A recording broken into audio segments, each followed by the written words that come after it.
سچائی اور نیکی صرف جنت میں ہے، جھوٹ اور مکارے صرف جہنم میں ہے۔ اللہ تعالیٰ نے دنیا میں جنت اور جہنم کا نمونہ پیش کر دیا۔ جنت کا راستہ بھی ہے اور جہنم کا راستہ بھی اسی دنیا میں موجود ہے۔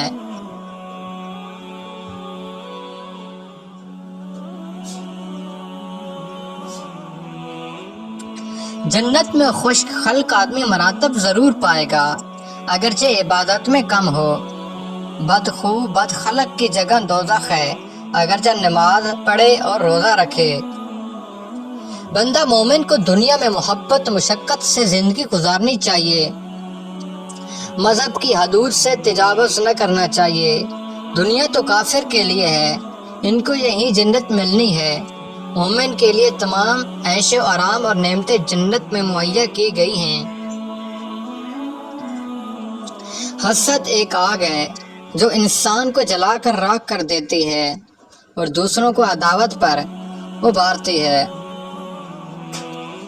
دولت مند پر حسد مت کرو، کیونکہ دولت کی لذتیں فانی اور عارضی ہیں۔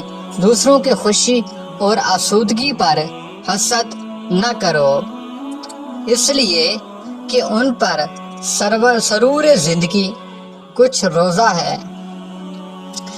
دانا وہ بندہ ہے جو دشمن کے کہنے سے اپنے دوست کی برائی نہ چاہے، بدخواہ کو پہچانے اور اس کے کہنے پہ ہرگز عمل نہ کرے۔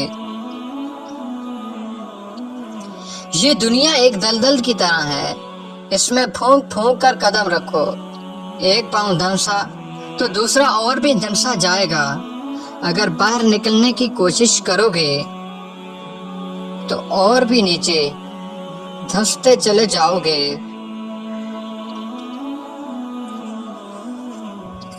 دنیا کی رنگینیاں ایک خوبصورت دھوکہ ہے۔ دنیا ایک گلشن ہے جس میں گونا گو پھول کھلے ہوئے ہیں، لیکن ان میں ہزاروں کانٹوں پوشیدہ ہیں۔ اگر تم پھولوں سے دامن بھرنا چاہتے ہو تو تمہیں تکلیف کے کانٹوں سے دوچار ہونا پڑے گا۔